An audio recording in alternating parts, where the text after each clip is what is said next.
அன்பார்ந்த முருக பக்தர்களுக்கு வணக்கம். நான் ஜெயம் கோபி. இந்த குரல் பதிவு எது சம்மந்தமானதுன்னா, இன்னைக்கு ஜூன் 4. பல்வேறு பள்ளிகள், எல்லா பள்ளிகளும் திறந்திருப்பாங்க தமிழ்நாட்டில். அதே போல் கடந்த ஒரு மாதம் முழுவதுமே தெய்வ குழந்தைகள் படிக்கிற பள்ளி மூடப்பட்டிருந்தனால அந்த குழந்தைங்களுக்கு உணவு உதவி சார்ந்த எந்த விஷயம் பண்ணாமல் இருந்தோம். அதை நிறைய பேர் கேட்டிருந்தீங்க. ஸோ இன்னிலேருந்து தெய்வ குழந்தைகள் படிக்கிற பள்ளியெல்லாம் திறந்ததுனால திரும்ப நம்ம தெய்வ குழந்தைகளுக்கு அந்த மிஷின் கொடுக்குற பணியும், அந்த குழந்தைங்களுக்கு உணவு கொடுக்குற பணியும் திரும்பவும் ஆரம்பிக்கிறோம். அதே போல் இந்த வைகாசி விசாகத்துக்கு நான் யாரையுமே இந்த தானம் செய்யுங்க, இந்த விஷயம் பண்ணுங்கன்னு சொல்ல முருகப்பெருமானை பார்த்து முருகரை மட்டும் வேணும்னு கேட்டுவாங்க அப்படின்னு சொல்லி நான் பதிவு பண்ணியிருந்தேன்.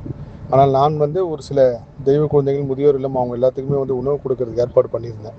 ஆனால் நிறைய முருக பக்தர்கள் வைகாசி விசாகம் அன்னைக்கு ஆதரவற்ற இல்லங்களுக்கு உணவு கொடுத்து அந்த காணொலி அமைச்சிருக்கீங்க. அது உண்மையிலே ஒரு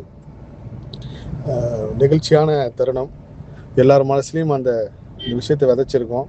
அது இன்னும் பெரிய விருட்சமாக வளரும். எல்லா புகழும் முருகனுக்கே. நன்றி.